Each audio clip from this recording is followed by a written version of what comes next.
bring up our next speaker, Mr. Dan Collison, Managing Partner of Advice to Advisors. We had him speak in Toronto. It was very good. We appreciate him coming out here to Vegas. He's going to tell us a little about estate planning seminars, and seminars in general. So thank you, Dan. Thank you, Dean. All right, good morning. So in May of 2015, I was very much like you folks. I was dual licensed. I was a full financial planner. I worked for a firm. I was actually the branch manager. So I trained, helped recruit, built out curriculum for financial advisors. But on this morning, I'm in my office, and one of my top advisors, Avram, walks in, and he says, Dan, do you have time for an appointment with Paul? And I said, who's Paul? And he goes, Paul was at our estate planning seminar in April. You met him. Remember, his wife had just died. Right, I talked to him. Right, sure, when do you want to meet? Next week. He said he just received the insurance benefits, and his wife had been a professional, and there was a couple $1 million of insurance benefits, and he wants to sit down with me, but he asked if you'd also sit in on the appointment. So I said, no problem. We set the appointment, and Paul came in. We sat down. Avram went through all of the financial side. We talked a bit about the estate planning, because his wife had just died about 2 months earlier. They had two girls. One was 21 years old in college. One was 16 years old, still in high school. And having just passed away, he was now quite concerned that everything was taken care of, make sure the girls would still be good to go if should anything happen to him. So we sat down, we went through everything, and I asked to have a look at the will, and the will was very old. It had been written actually when he and his wife were first married. So I said, well, the first thing we've got to do is get you to an estate attorney, get this redrafted, but before we do, let's look at who's going to be the executor, who's going to be the alternative executor. And he managed to name everybody that he thought would be in place as a guardian, trustees and such. So he said, is there any chance we could get them all together so we could talk of what's going to have to happen here because you're now a single parent? And he said, let me try. And in actuality, the guardians of the girls, or at least the youngest girls, was his deceased wife's brother and his wife. And the sister-in-law was, in fact, an attorney, but a litigator. But he managed to get them, so there were about 5 in total, the executor, trustees, guardians, got them to our office about 3 weeks later. We went through everything that had to be done on their side and our side, and they all went away pretty happy with what we'd been talking about. Avram got Paul off to the estate attorney, got the wills drafted. Everything was taken care of by late summer. September, Avram comes back into my office, and he said, Dan, I just got the guardians as clients. This is the litigator and her husband. I said, that's awesome, great work. And he told me a bit about the size of the portfolios and everything, and they needed insurance. So it was a great new client for him. That's September. By end of October, he comes back into my office. He goes, Dan, I just got the trustees as clients. And he told me about them, good quality clients. And that was all super. And then in December, he comes back in. He says, Dan, Paul just died. I said, what? He goes, Paul just died. I was like, what do you mean Paul died? Well, his sister-in-law called me on Friday and said he had died earlier in the week. He had had cancer 10 years previously, which we didn't know anything about, and it recurred and it killed him that quickly. I said, so the girls have no one? He goes, no, the girls have the guardians. At least the youngest does, and everything was taken care of. But in 6 months' time of meeting Paul for Avram and I at this seminar, we'd gotten everything set up, and then he died. It was that fast. But what was even worse, which was more traumatic, was within less than 12 months, these 2 young women had lost mom and lost dad. And you can only imagine how devastating that was. And that's what estate planning is all about. And that's what estate seminars are all about. With seminars, we're doing them to do what? To grow our business, true? But with estate planning seminars, we're absolutely doing them to grow our business. But at the end of the day, you can't help but see the difference you do make in people's lives if, in fact, you do it right. Now, as much as we've been talking about estate planning seminars here, my belief is that you need to become a good estate planner. And that doesn't mean you have to be an estate attorney by any means. But what we do know about our industry, and I'm sure you're all aware of it, is that it's coming towards the center, to holistic planning. And it's moving quickly, and it's moving because the public is demanding it. The public wants one-stop shopping. And as financial planners, we know a lot of stuff about a lot of stuff, but we need supportive specialists. So estate planning is part of the financial planning process, and we've got to do more than just estate planning seminars. We've got to know what estate planning is, because at the end of the day, and in the reality, I've been doing estate planning seminars since 1992. I became a trust and estate practitioner at that time, a member of the Society of Trust, STEP, if any of you know of STEP, a fantastic organization. But I don't draft wills, I don't give legal advice. I do give estate planning advice, but definitely not legal advice. But what we've seen are the best of the best, the absolute top financial advisors throughout North America. And I was just in Brazil earlier this week, and it's the same there. Everything is coming to the middle, holistic. They've got to move there as well as we all have to move here. But the best of the best have gravitated towards the center, and they're taking their rightful place, and they're doing it for a number of reasons, but one of them is that they need the confidence to go to market so that they can actually compete. Because if you're still stuck in the silo of only investments or only insurance, you are absolutely at risk of that person that's in the middle, that holistic planner, of coming and taking everything because the client wants this one-stop shop. So several years ago, I spent about 5 years writing my book, Financial Advisor's Guide, and while doing that, I was doing a lot of research. I talked to hundreds and hundreds of top advisors. I did research on research. I found a lot of things that they do. But what the best of the best, the world-class financial advisors really do, is they build a structure that gives them so much confidence in themselves and in their business that when they do go out to market themselves, they do it from an absolute position of strength, and nobody can knock them off that position. The first thing that we see is they do take this personal CFO model. So they position themselves, and if you've never heard of the name Moshe Milevsky, he's actually a colleague of mine at the Schulich School of Business where I teach. He's the most written academic in the world on personal finance. And Moshe Milevsky says, if families would treat themselves like corporations, and he calls it in his book, Are You a Stock or a Bond? He calls it You Inc., You Incorporated. And this, if you tell people this, if you tell your clients and your prospects this is how you operate, things are going to shift to your advantage.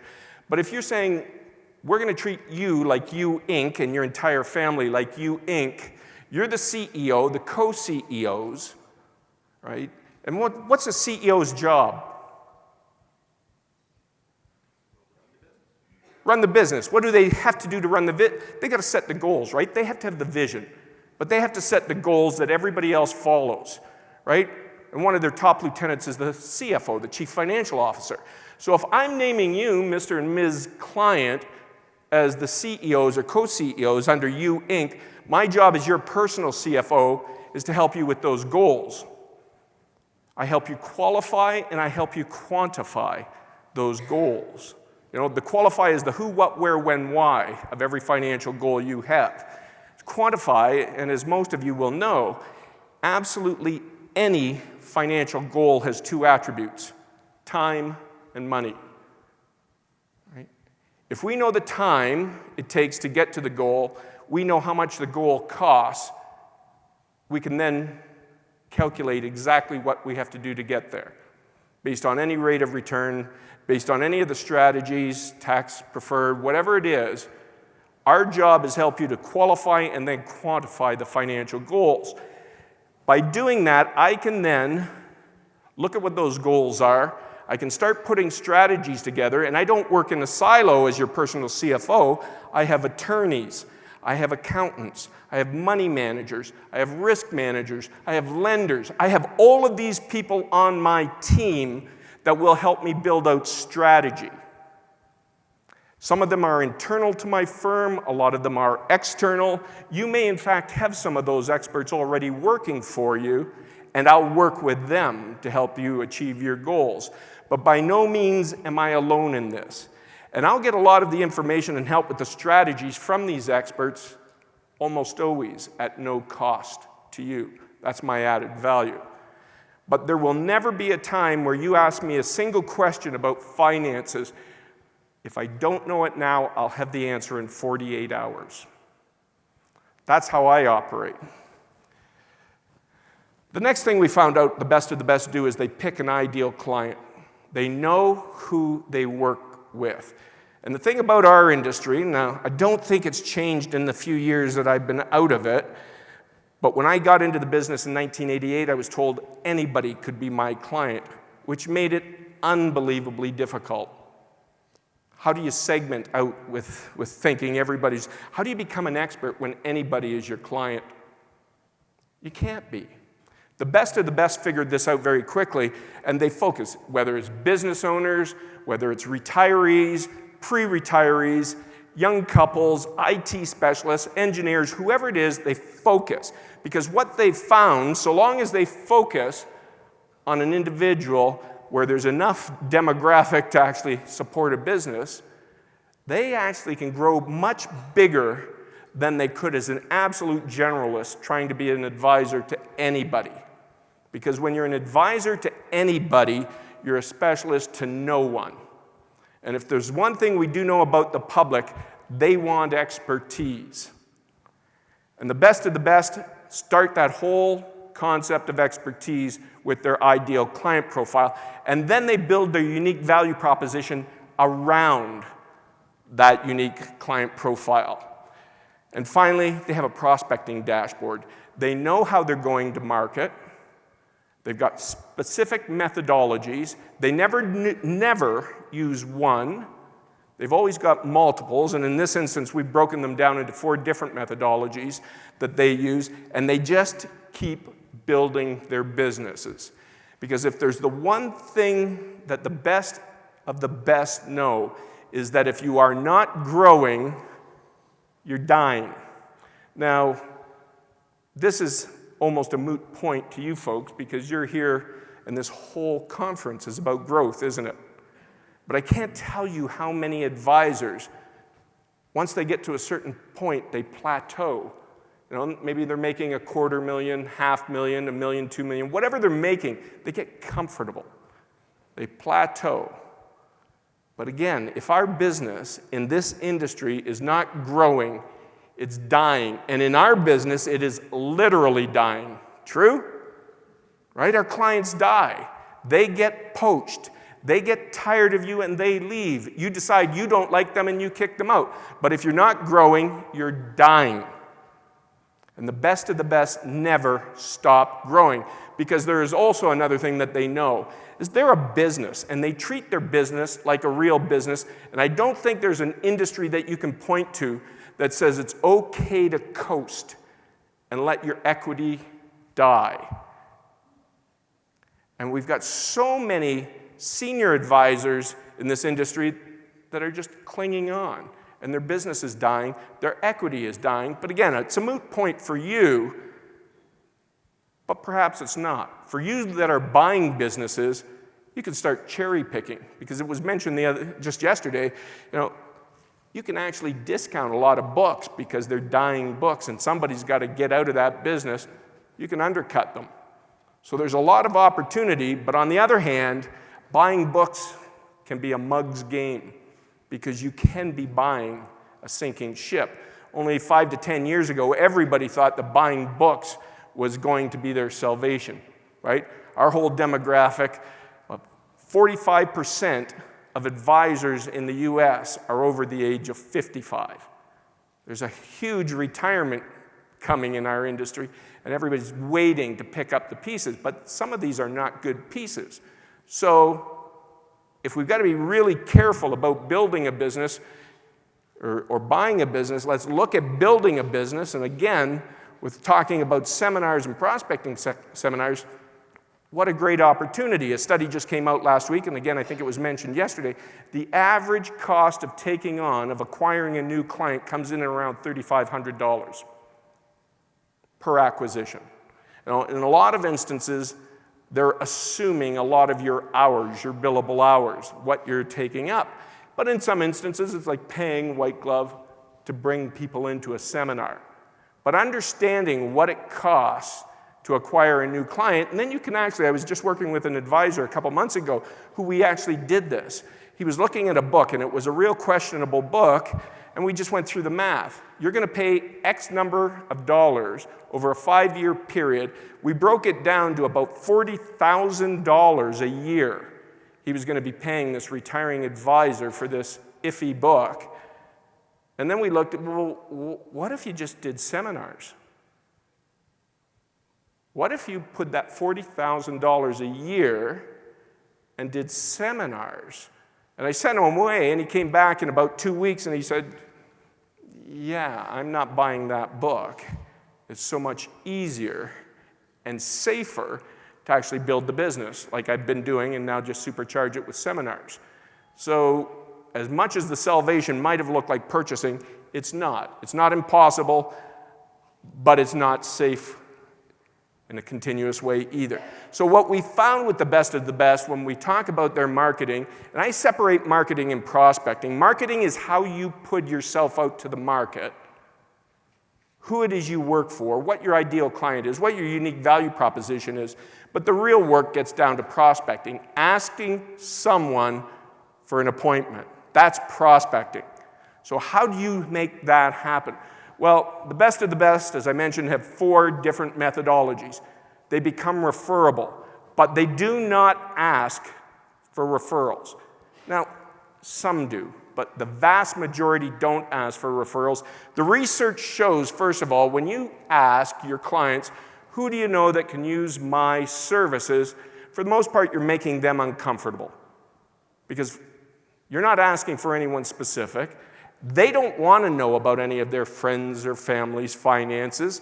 They don't want to be involved in this, and you've just thrown it in their lap, and they're not comfortable with it. What's the usual response when you say, who do you know that could use my services? Yeah, I don't know. I'll think about it. I'll let you know. Do they let you know? No, they don't let you know. You don't hear back from them. And then the next appointment, you go there knowing that they didn't give you a referral after you asked for the referral. They may remember, they may well not remember, but it's an uncomfortable feeling. So the best of the best don't ask for referrals. They become referable. And there's an entire process that they look at on how. And there's a lot of science behind becoming referable. But your good clients will always refer you. But again, the research shows that a lot of times you're just not seeing the people that are referred to you because stuff happens and they don't get to you. But the best of the best are always working on referability. They're always looking at every appointment, what they're going to say to make themselves more referable. What they do ask for is introductions. And they ask for introductions specifically to their ideal client profile. So if I was working with retirees, I'm going to be asking a younger person to introduce me to their parents. Or I'm going to ask one of my retiree clients to introduce me to their sibling, the brother that they had just mentioned. Or I'm going to ask somebody when they talk about the retirement association, you mentioned the president of the association. I'd love to introduce myself to her. How do you think I should do that? Should I email her? Should I phone her? What would you suggest? In fact, would you mind introducing me to her? Would you agree that most people have no problem introducing you? to somebody when you ask to be introduced? You're not asking them to come up with the name, you're giving them the name. Now here's the thing, the best of the best, they do not go to an appointment without having a name to be introduced to. Can you imagine, anybody here do 10 appointments a week? 10? A few of you? How about 5? Anybody doing 5? Come on. You're not doing, okay, oh, I'm probably thinking the wrong way. How many are doing 20? Right? Well, let's say even 5. Let's say you're doing 5 appointments a week. If you went to those 5 appointments and asked for an introduction, 5 appointments a week, let's say you work 40 weeks. 5 times 40 is, it's not that early in the morning. 5 times 40, 200. So if you got 200 introductions in a year, how many would you actually get to meet with? These people have been introduced to you. 50%? More? Okay, let's say 50%. Let's keep it conservative. So you had 200, you met with 100. What's your closing ratio?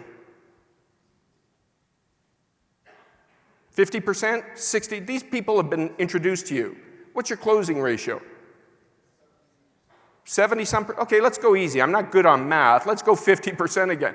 You met with 100 people, 50% closing ratio. That's how many new clients in that year? That's 50 new clients in 40 weeks. And that happens fast. It takes time to build up. But for those that you don't meet with, you continue to drip, as we just heard, right? Having that drip process. So these people become referable.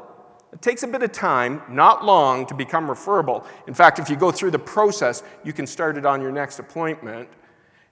You might take a week or 2 to ramp up to make sure you've got introductions from every appointment you go to. But if you collected only 1, and is it possible maybe you could get 2 introductions on an appointment?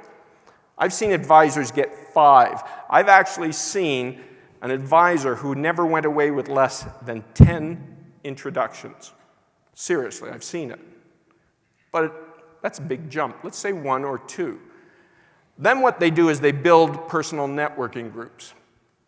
Right? They surround themselves, and sometimes that's part of the CFO model, those experts that are part of their CFO team, their personal CFO team, they build these networks, and then they meet on a regular basis. These experts, attorneys, accountants, could be IT specialists, all these people are focused on the same ideal client. They meet regularly, they talk about how they could help each other. Now, they trust each other, so they built this group, personally handpicked these people. This does take longer, but they cross-pollinate their client bases. I can tell you one thing. When I did mine, I actually asked my accountant, my personal, he did my personal and my business. I said, Jerry, do you want to join my personal networking group? We're going to grow our businesses. Here's all the people. And he looked at me and he said, Dan, no. I'm like, what? Like this is going to be fabulous. He goes, no, I'm retiring in 2 years. Oh, okay. That was a real blow to me because I can tell you without the word of a lie, 100% of the clients or the individuals that were referred to me by Jerry became clients. 100%. I can't say that about any other method of prospecting, but from that accountant, 100%. He would say to these people, and my ideal client was retirees, and almost every retiree he sent me was a widow. 100% of them became clients. That's how effective. I didn't get them into my group. I had to replace them. But they build out these. Now, this is the longest method of prospecting. This takes a while to ramp up. There's a procedure, but with all of these methodologies, the best of the best use a process for each one of them, and it's a step-by-step. It's in my book. If you want to see the book, it's over at our table here. So they build out a networking, and virtually every great advisor speaks in public. Because they understand that to be speaking in public, they are perceived as the expert. And there's a number of other things that they understand about seminars. Right? There's a lot of science behind it. I'm sure most of you have heard of Richard Thaler. Right? He's a noted Nobel laureate, talks about choice architects. And he puts financial advisors and attorneys in the category of choice architect, where we help people bring their decisions to a very good point. And then he talked about, and many of you probably read the book, Nudge. He talks about how the choice architect can actually start to move these individuals to the right decision.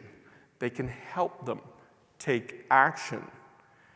And then somebody was mentioning Robert Cialdini, a marketing professor emeritus out of Arizona State, wrote originally Persuasion, and then now he's come up with Persuasion, and what he calls privileged moments. Said there are certain points in time where you as a choice architect have the best opportunity to nudge people to the right decision. These privileged moments. And when you look at seminars, and I've got to tell you with estate planning seminars, this is the best of the best, you have these opportunities to use your choice architect positioning.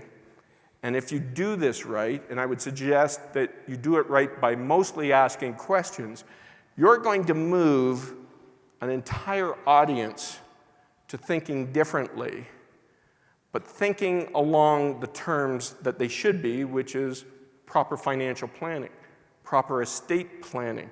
And it's such a great opportunity because you've got a room full of individuals versus a one-on-one. So you can help move a lot of people versus a few.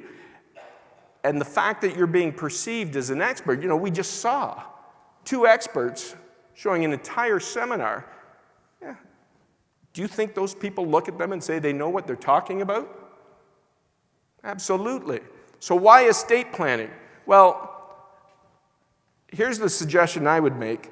Selling products today in financial services is the death knell of your business. If you're marketing, if you're flogging a product, unless you've got such a unique product that nobody else has in the market, you're killing yourself. How many of you are insurance licensed? Right? Would you agree that people don't want to buy your product? They don't want to talk to you. And in fact, when you call them or you bump into them and they find out you're an insurance agent, they want to get away from you. And I was life licensed for 30 years. You don't want to talk product. What do you want to talk? Solution. Even before solutions, what do you want? What do they want to talk? Do they care about you at all?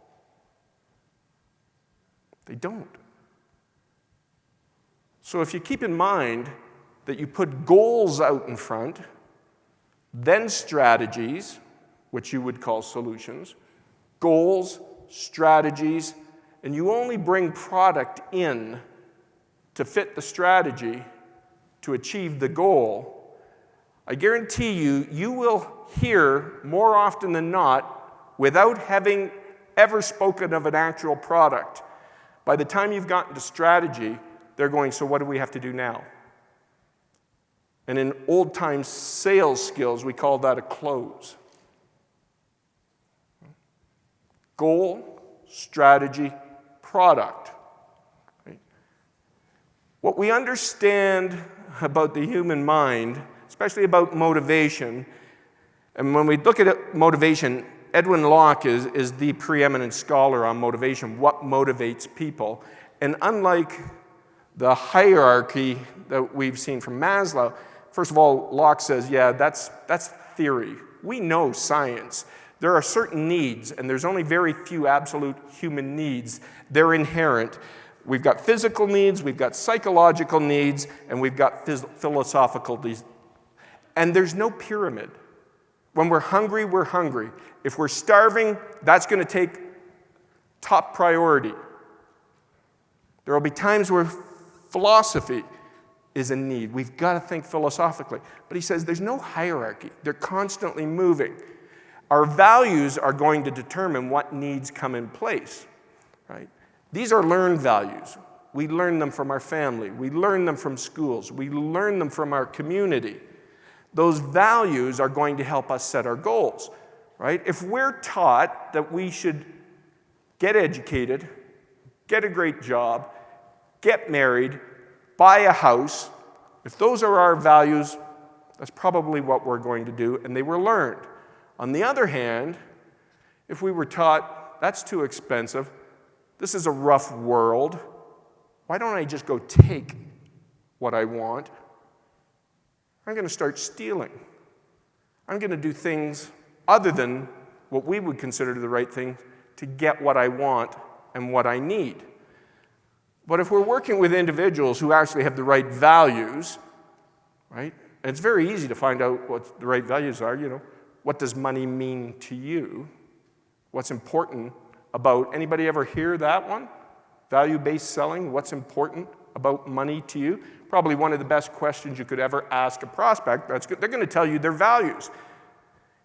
Here's what Edwin Locke and many psychologists suggest. You are not going to get people to take action until you've hit them emotionally. Emotion is going to drive action. And we, as choice architects, want to start nudging people to make decisions. What's the biggest decision we have to have these people make when we've got them in a room in a seminar? What's the action we want? Set an appointment. We've got to drive them emotionally, right? If we're not driving their emotions, we're not getting them to book appointments. If you're saying, yeah, I'm getting 10% of the attendees to book appointments, you haven't touched 90% of those emotionally. Because emotions, as Locke says, is the fuel that drives action. So we can use this immediately in the seminars, and then we can also use this in our sales process as we're doing our planning for them. Now, when it comes to estate planning seminars, we can touch on all of these emotions. We do a lot of tax seminars as well. And you're really limited in a tax seminar, right? Sadness, yeah, not so much. Happiness, yeah, no, right? Anger, absolutely. You're talking seminars or tax seminars, get them angry. Get them angry about the taxes they pay, right? But when you're talking about estates, when you're talking about legacy, you can work with all of these emotions. And you're not manipulating people. These are very real. So in our seminars that we do for estates, we don't tell, we ask. And you heard earlier in this conference, just yesterday, 80% asking, 20% listening. Right? What would happen if you didn't wake up tomorrow? When you ask the question, and you don't even have to read it, they just look at it, they automatically think of themselves. If I tell somebody, they don't necessarily internalize it. But when I ask them that question or allow them to read it, it's a question they have to ask themselves. They have to think, what would happen if I didn't wake up tomorrow? What would happen to my family if I didn't wake up tomorrow? What would happen, in fact, if you died intestate? If you died without a will, what would happen? Do most of the participants in your audience know that? Would they know how to respond? What happens if they die intestate? Long probate. Who decides on the will? The governments, right? The governments have set what the will look like when you don't draft your own estate. Right? How important is it for you to help your children or your grandchildren? If you want to see a question that really resonates with people, and when I show them this list, I always go to one. I've just highlighted special needs because this is probably one of the most powerful questions you can ask. I always say, when I was young, many decades ago, we always had kids with special needs in the neighborhood. The strange thing was, you never saw them later in life. 50 years ago, children with real special needs, like debilitating special needs, they didn't live long. They died early. Does that happen today? Not much. Kids with unbelievably dire disabilities, special needs, live decades, don't they? They live for years. What is their parents' biggest concern?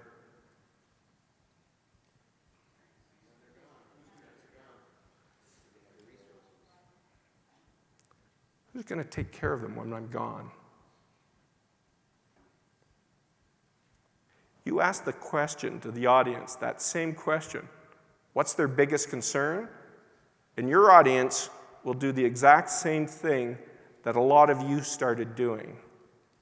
Right? I started hearing a few people say, what happens when I'm gone? And when somebody said it and then I said it, I saw a whole bunch of heads start moving. You don't need to have a disabled child to feel that, do you? Right? That goes right to an emotional base. Now, everybody knows somebody. And anyone with an ounce of empathy feels for that parent, don't they? Who's going to take care of my child when I'm gone? Who's going to take care of the finances? Who's going to take care of the housing? Who's going to take care of the bathing? Can you imagine being in that position? That is a killer question because it is so emotional. And the question has to be asked, doesn't it? Like, not to ask that question, if you're doing a good job in dealing with the parent of a disabled child, is criminal. Like, how could you not ask that? Because when you ask, what's your biggest concern? They'll tell you, what's going to happen to my child? What's going to happen to my grandchild? What do you think grandparents think about that question? They're gutted by the fact that their child is worried about the grandchild. Wouldn't you agree? You don't have to have that disabled child to feel that. But you can get an entire audience, a group empathy just rising up when you ask the question. It's a very humane question. And how often is it asked? I would suggest nowhere near enough. No? What's your estate plan really look like? Do you have an estate plan? If you don't, it's going to leave a mess. How many of you have ever read The Millionaire Next Door?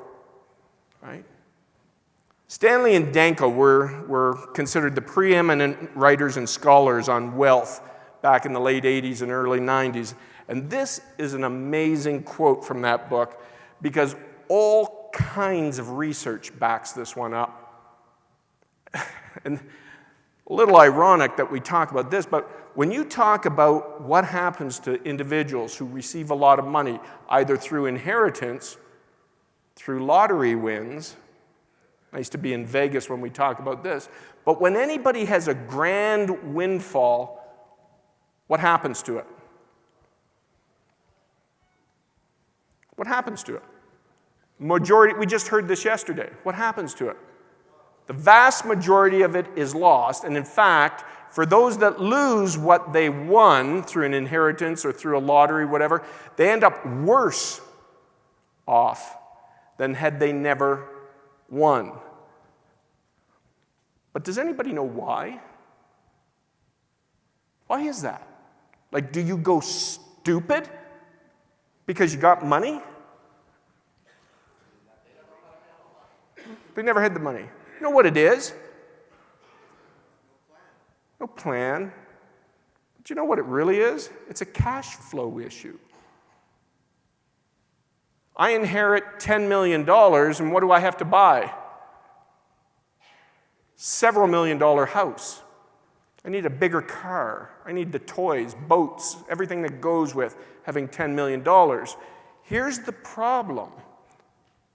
I don't have the cash flow. I've never earned the cash flow to sustain that kind of lifestyle. I'm not necessarily a bad person. I got this money. I lived up to the wealth. I didn't have the cash flow to sustain it. And if you think this is a bad person, why is the percent so high that it happens to? And we always read about it when it's lottery wins, right? Or it's an athlete. You know, they made $100 million and they're broke. They didn't know how to deal with cash flow.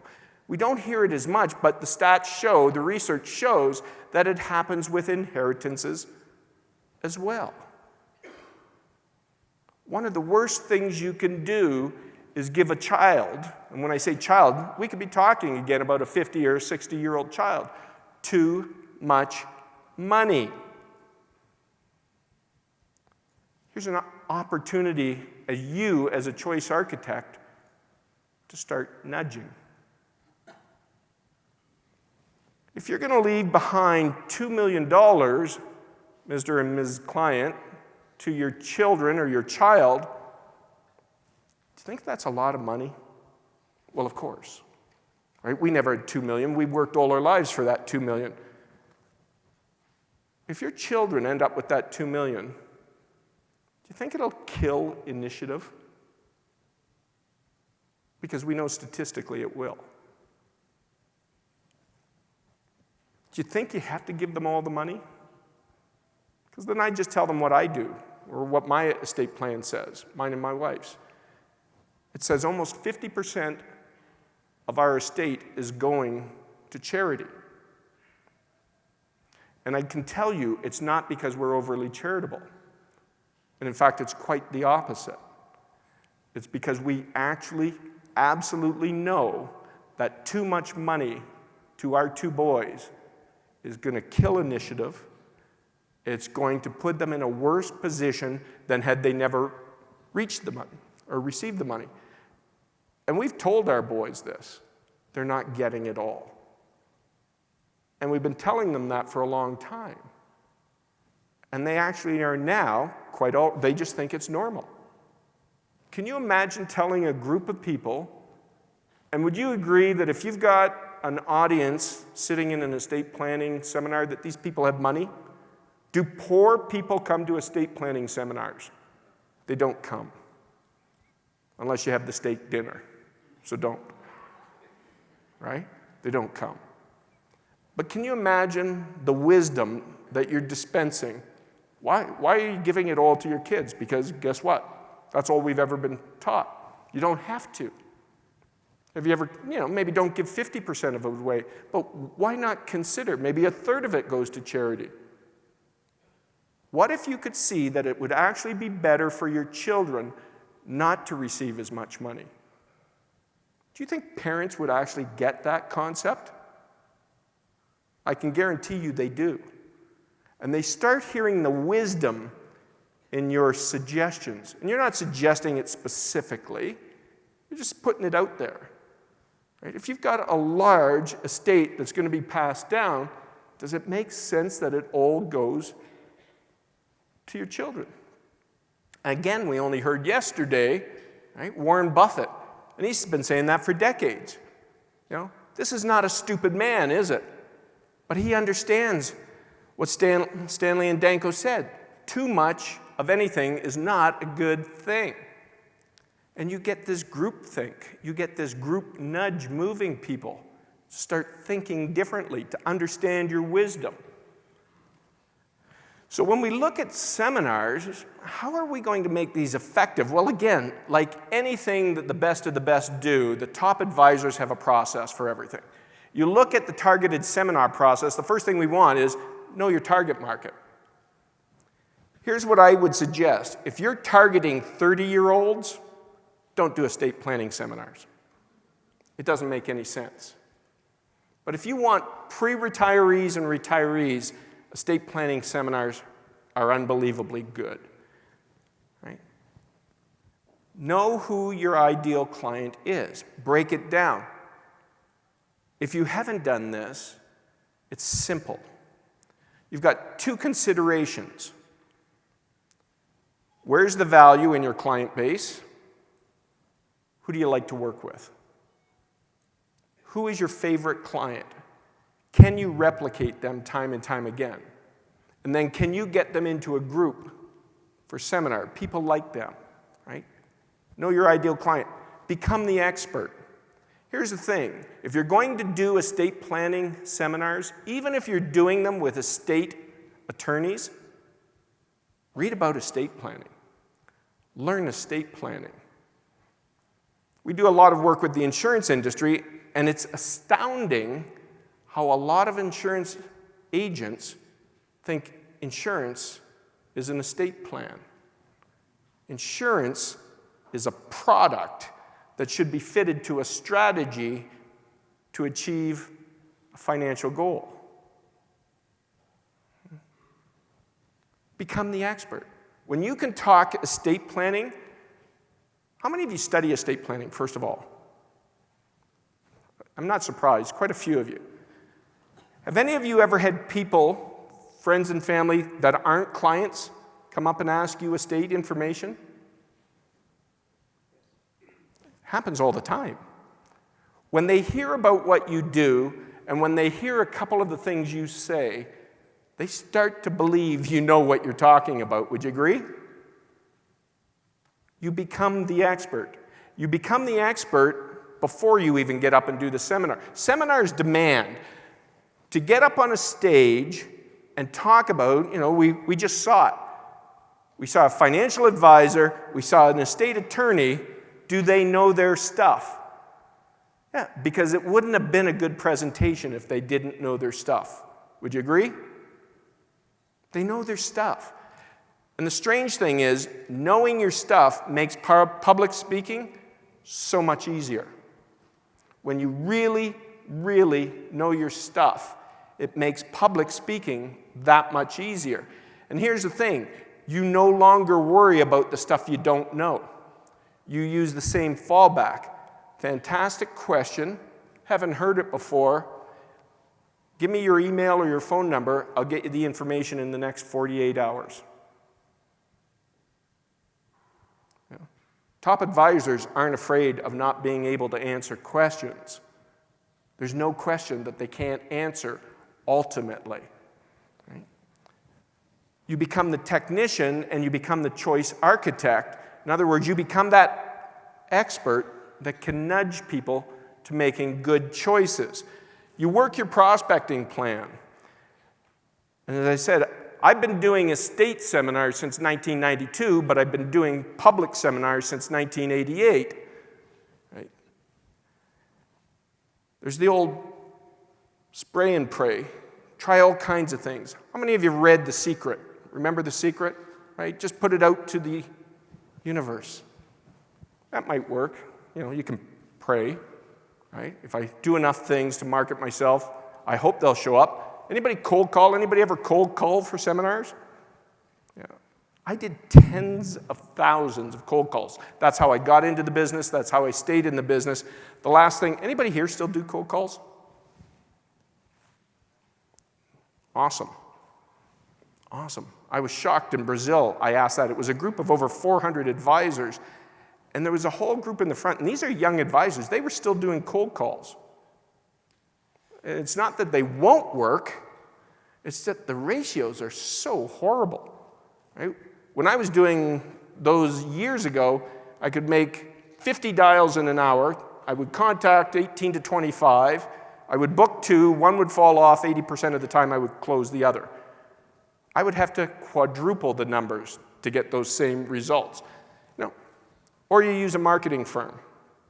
Now, we work with White Glove for one reason. We like what they do. They don't pay us, but when Tina, my partner, and I met them, we saw what they did. They did what they promised, So we promote them to the advisors we work with because they make doing seminars easy. I've done hundreds and hundreds of seminars, and I've prospected to them, most of them not very good. Has anybody ever had a seminar when one person shows up?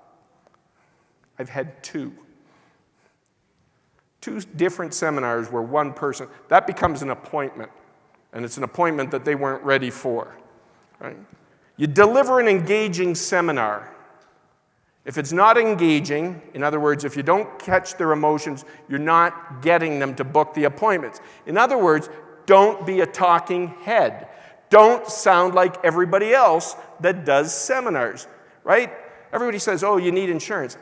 Yeah, that's bull. How could you possibly say in an estate planning seminar that you need insurance? Who knows if they need insurance, right? You need a risk analysis, but do you need insurance? I have no idea. Testamentary trust helps to manage money for, again, bull. What does a testamentary trust? Well, a testamentary trust, I have two boys. When they were teenagers, they were hockey players. The last thing I wanted was them to have money, right? For me, a testamentary trust in my will meant that Andrew wasn't getting money that would be released to him so that he could go out and buy the damned motorcycle that he was always threatening me with that he'd go out and buy, because I knew when he bought the motorcycle, guess what? He'd kill himself. That's what a testamentary trust does. Okay? Your will establishes your legacy. Yeah, guess what? We always talk about estate planning as though you have to be dead to play out your legacy. That is the biggest mistake that advisors go to too quickly. Why don't we actually get people to see and play out their legacy while they're alive? Why don't we talk about gifting out?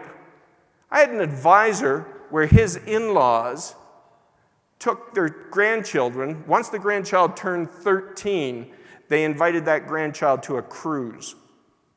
Now, these were smart grandparents. They knew that no 13-year-old wanted to go for a cruise with their grandparents. So they said, we're taking you for a cruise. Pick your best friend to come. Let me ask you this, and this is what I say to the audience. Do you think the several $1,000s that that grandchild receives when Grandma and Grandpa dies will have the same impact as that cruise that they took with Grandma and Grandpa and their best friend when they were 13? Do you think grandchild's going to remember that more? Do you think the grandparents enjoyed seeing their legacy played out? Seeing the grandchild have a great time versus being in the ground and seeing nothing. Again, you're giving them and you're nudging them to a direction they may never have thought about. Finally, book the appointments, right? At every appointment, we've been talking about this. What are your ratios? Well, we do feedback forms. We book appointments right there. We use Frank's yellow sticky note at the back with the time, the date, the name. We do all of this. But here's the thing, if you want better numbers, do better seminars. Get to the emotions, and you're going to see more booked appointments at the seminar. And again, all of those people that didn't book and all of those people that didn't show up go into your drip list. The one thing we do know through research, I could cold call 33 years ago and book appointments. What they say now, the average individual will need to be touched 4 to 8 times before they even want to book an appointment. So you're either going to move them at the seminar emotionally enough to take action to book the appointment, or you're going to have to drip on them, and you better touch them 4 to 8 times. And again, for those that didn't book or those that didn't even show, send them the email the next day, but here's what you say. Here's the top 5 items we discussed. If you have any questions, feel free to give me a call.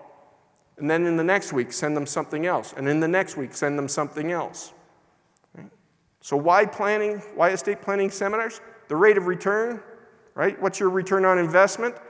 Here's what it really is. You have all the opportunity to talk about all these individuals and turn all of these into new clients. Everybody thinks, okay, I get one client, and again, we heard one client, but then a referral. If you do estate planning for your clients, every one of these people you learn about in discovery is the opportunity. Just like Avrams, right? Guardian, trustee, they all have the opportunity to become clients. Here's what the best of the best do. They begin with the end in mind. Stephen Covey's second habit. What he says is when you take action, you take it twice. First you visualize it, then you do it. When you're looking at a seminar, you need to visualize it. The science says if you visualize it enough, it is as good as actually doing a practice run-through. So we see the world-class advisors do constantly prospect. They become referable. Right? They get introductions. They set up their targeted or their personal networking group, and they all speak publicly. The law of attraction, how good is it putting it out to the universe? It's nuts. It doesn't work, right? You can pray for it as much as you, and I don't care how religious you are or are not, praying for people to attend doesn't work in my books, right? You can cold call, but you may end up with the one-person seminar, or you can use white glove. Forget about all of that and focus on becoming a great presenter, and it will pay huge dividends. And remember, it's not the client that you got, but it's the next 7 or 8 introductions that they're going to give to you, and those will become clients as well. That's your return on investment. Thanks very much.